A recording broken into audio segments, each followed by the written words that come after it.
कबीर जयंती के मौका में कबीर भजन ले पूरा बेमेतरा जिला गूंज उठीस।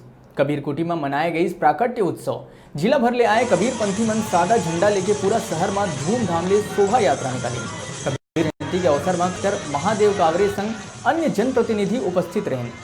संझा सांस्कृतिक विभाग द्वारा सूफी भजन के आयोजन करे गए। आप मन बता दें कि जिला में कबीर जयंती हर बछर धूमधाम ले मनाए जाते, जेकर चलते कबीर पंथी मन में काफी उत्साह नजर आते।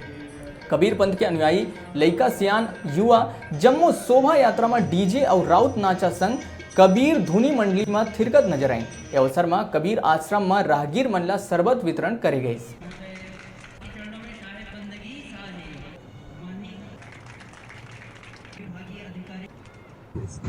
सदगुरु कबीर जयंती के अवसर पर आज यहाँ बेमेतरा में जो सांस्कृतिक संध्या का कार्यक्रम संस्कृति विभाग के सौजन्य से रखा गया है और उसमें माननीय विधायक जी भी नवागढ़ के विधायक श्री गुरुदयाल बंजानी जी भी उपस्थित हुए हैं। मदन चौहान जी का यहाँ पर सांस्कृतिक कार्यक्रम रखा गया है।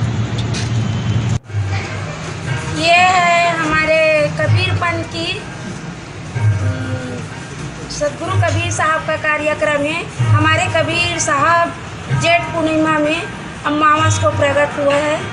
उसी के जन्म अवसर पर हम लोग ये कार्यक्रम रखते हैं, प्रकट उत्सव मनाते हैं और हमेशा सदगुरु साहब का सत्संग भजन करते हैं, भोजन भंडारा करते हैं और हमारे यहाँ ऐसी सत्संग भजन चलता रहता है।